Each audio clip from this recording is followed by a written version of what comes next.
अब शाह हुआ ये है फरमान कि भी थे, इमरान इस्माइल भी थे, जी, और महमूद भी रशीद भी लोग थे, थे। जी, बिल्कुल।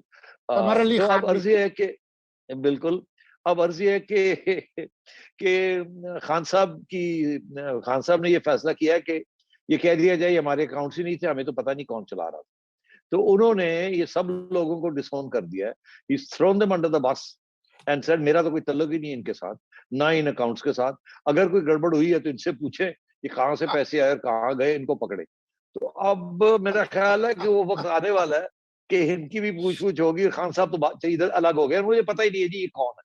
सारी पार्टी के ओहदे सीनियर लोग जो हैं वो अकाउंट चला रहे थे और पैसे गायब हुए हैं, अरबों रुपए। और खान साहब आज कह रहे हैं मुझे तो पता ही नहीं, we disown these people, we disown these accounts, ये हमारे है ही नहीं।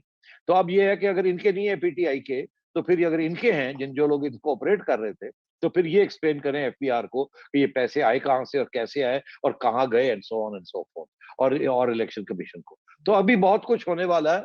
और खान साहब की आदत है कि वो अपने दोस्तों को अंडर द बस फेंक देते हैं जब उनको वक़्त आता है। जहांगीर तरीन देख लें, जुल्फी बुखारी देख लें, ऑन देख लें, मतलब आप नाम लेते जाएँ तो और वो लोगों को बस के अंदर फेंक के अलग हो जाते हैं। और आगे भी ऐसे ही होने वाला है। और भी बड़े लोगों को वो अंडर द बस फेंकेंगे अपनी सर्वाइवल के लिए। जी। मैं बिल्कुल फैक्चुअल बातें कर रहा हूँ और पेशेंट गोइयाँ कर रहा हूँ। मेरी तो उम्मीद है कि खान साहब कुछ सीखें, बाहर आए और अपने पाँव पे खड़े होके एक सियासतदान बने। हाँ, रेडिकल सियासत करें, मगर सियासतदान बने, लोगों को साथ लेके चले, अलायंसेस बनाएँ और सही तरीके से एडमिनिस्ट्रेशन करें, गवर्नमेंट चला के दिखाएँ हमें। ये क्या बात हुई, ऊपर से आए हेलीकॉप्टर के ज़रिए और आके इस्लामाबाद बैठ गए और फिर बनीगाला से दफ्तर भी हेलीकॉप्टर में आना और हेलीकॉप्टर में जाना। आपको क्या पता कि क्या हो रहा है और क्या नहीं हो रहा? आप समझते हैं कि आपने ये काबीना हर रोज़ बुला लेते थे। अब 1 महीने से आपने काबीना भी नहीं बुलाई और आपको इस बात का एहसास होना चाहिए आजकल जो आप फैसले कर रहे हैं आजकल, अगर कोई एग्ज़ीक्यूटिव फैसले कर रहे हैं, वो सारे के सारे कानून के खिलाफ हैं। बिकॉज़ किसी के फैसले जो आप अनाउंस कर रहे हैं एग्ज़ीक्यूटिव अथॉरिटी के साथ, उनमें काबीना से आपने परमिशन नहीं ली है। अब all decisions have to be endorsed by the काबीना। 1 माह से आपने काबीना बुलाई नहीं, इसका ये मतलब है जो भी आप एग्जीक्यूटिव ऑर्डर्स कर रहे हैं इस वक़्त, they technically they don't have the approval of the cabinet. तो ये बड़ी चीज़ें अब आगे आने वाली हैं और इनको इस बात का एहसास होना चाहिए हाउ टू रन गवर्नमेंट। जी बिल्कुल, वो एहसास मेरे ख्याल से वो होगा। हम तो यही कोशिश करते रहे हैं। मैंने तो खुद ये समझता हूँ कि 2013 से इनके पास बड़ा नादिर मौका था कि सियासत, जैसे आपने कहा, आज के सियासत सीखते। ये जो निगोसिएशन होती है, कॉम्प्रोमाइज होती है, अपनी पार्टी को ऑर्गेनाइज करना होता है, लेकिन वो पूरे 4-5 साल उन्होंने लगाए धरना अपॉन धरना, पता नहीं कितने 3-4 धरने किए। उसके बाद जब पावर में आए तब भी वो उनका एटीट्यूड वही था। तो ये इन्होंने खुद एक दिहाई जाया कर दी है खान साहब ने। अगर आप देखा जाए ना, वो कहते हैं मैंने बड़ी जद्दोजहद की है 22 साल और पता नहीं क्या क्या, वो जो बयानिया बनाया हुआ है, आधा तो उन्होंने वेस्ट कर दिया, उसमें सियासत की नहीं है। वो तो बिल्कुल ही एक अलग रविश है। लेकिन coming back to supreme court, NS, ये बताइए कि आप सुप्रीम कोर्ट इसको तय कर लेगी with in the time frame required?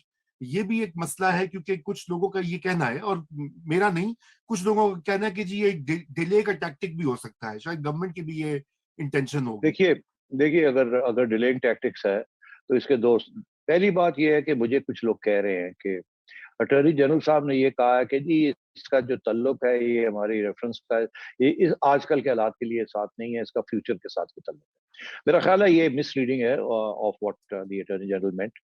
उनका मतलब ये है कि जिस तरीके से हालात आगे बन रहे हैं इसका तल्लुक उसके साथ आएगा। तो बेहतर यही है कि आप हमें डायरेक्शंस दे दें। ये ना हो कि हम कोई ऐसी चीज़ करें जो कि आपके पास वापस आ जाए और आप उसको बाहर फेंक दें और हमारे ऊपर कोई इल्ज़ाम भी लगा दें कि आपने कोई गैर आईनी बात की। इसलिए ये रेफरेंस फाइल किया जा रहा है। तो ये मतलब नहीं है कि जो फैसले सुप्रीम कोर्ट के होंगे वो अब की जो कार्रवाइयाँ चल रही हैं उसको अप्लाई नहीं करेंगे।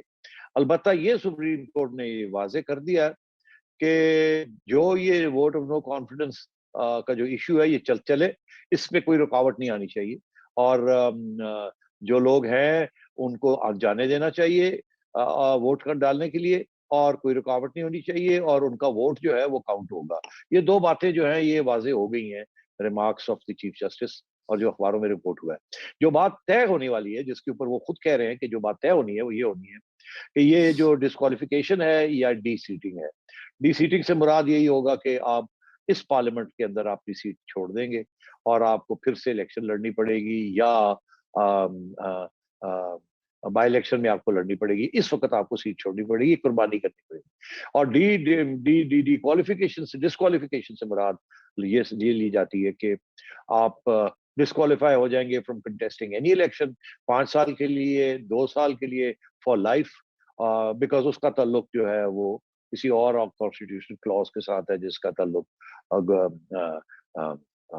आर्टिकल 63 मेरा ख्याल है जो एफ है या जी है, जिसके बारे में वो है कि आप अच्छे मुसलमान हैं कि नहीं, झूठ बोलते हैं कि नहीं, so on and so fourth. तो अब ये देखने वाली बात है, सुप्रीम कोर्ट ने इन चीजों पे अभी तो फैसला करना है। और जो इस वक्त जो कंसेंसस ओपिनियन है रजा, जिसको मेरा नहीं ख्याल सुप्रीम कोर्ट इतनी आसानी के साथ इग्नोर कर सकता है। मैंने एक भी पॉइंट ऑफ व्यू किसी वकील से नहीं ये सुना जो मौकफ हुकूमत ले रही है, जो अटॉर्नी जनरल साहब ने। हर इंडिपेंडेंट वकील जिससे मैंने बात की है और मैंने बहुत से लोगों से पूछा है, I wanted to be sure कि इस पे कोई कंफ्यूजन तो नहीं है। सारे वकील जो हैं, जो कॉन्स्टिट्यूशनल लॉयर्स हैं, वो ये एक ही बात कहते हैं बड़ी क्लियर है, डी सीट का मतलब ये है कि यू लूज योर सीट। इसका ये मतलब नहीं है कि आप डिस्क्वालीफाई हो जाते हैं और आपको वोट जाने और जाके वोट डालने की इजाजत है। और यहाँ तक वो कहते हैं कि इसका ये ऑटोमेटिकली आप डी सीट नहीं हो जाते, ये आप एक पूरा प्रोसेस है डी सीट होने का। ये नहीं है कि जी आपको रातों रात डी सीट कर दिया नेशनल असेंबली स्पीकर ने। वो पूरा प्रोसेस है जो कि लिखा हुआ है आइन के अंदर कि जी पहले आपको शो कॉज नोटिस होगा। इन्होंने तो शो कॉज नोटिस पहले दे दिए और उनकी मेरा ख्याल अब टाइम भी खत्म हो गया है। और हालांकि उन्होंने अभी तक कोई ऐसा कदम नहीं उठाया, वोट नहीं डाला, और उससे पहले इन्होंने शो कॉज नोटिस दे दिया कि आप आए और ये करें वो। बहरहाल जब वोट डालेंगे तो उसके बाद शो कॉज नोटिस जाएगा कि आपने ये क्यों पार्टी के खिलाफ किया। वो अपना मौकफ आके पेश करेंगे। अगर आपको पसंद नहीं आता उनका मौकफ तो आप कहेंगे सॉरी, आई रिजेक्टेड। और अगर आपको एक्सेप्ट होता है तो आप उनको माफ कर देंगे, क्योंकि खान साहब ने पहले ये किया है। सेनेट के इलेक्शंस के अंदर 3-4 लोग थे जिन्होंने जाके वोट डाल दिया था, क्रॉस कर दिया था, उन्होंने 1-2 को माफ कर दिया था और वापस ले लिया था, 1-2 को जाओ। तो ये बिल्कुल खान साहब मे डी सीट तक, नॉट शैल डी सीट तक। शैल से मुराद ये कोई चारा नहीं है डी सीट होगा। मे का ये मतलब है मे डी सीट तक। अगर वो डी सीट होते तो वो फिर केस जाएगा, स्पीकर जो है वो भेजेगा इलेक्शन कमीशन के पास। इलेक्शन कमीशन 1 महीना पूरी तफ्तीश करेगा, बुलाएगा, पूछेगा क्या हुआ क्या नहीं हुआ, क्या जमीर था क्या नहीं था, उनकी बात सुन के अपना फैसला देगा।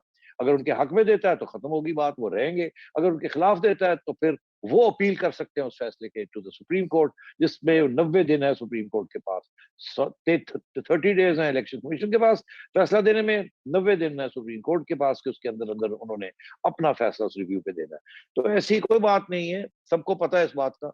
और ये धमकियां शमकियां चल रही है, तो मैं समझता हूँ कि इसके ऊपर तो क्लियर है, ये बड़ा मुश्किल हो जाएगा सुप्रीम कोर्ट के लिए कि ये इस वक्त एक कंसेंसस है ऑन द कॉन्स्टिट्यूशन।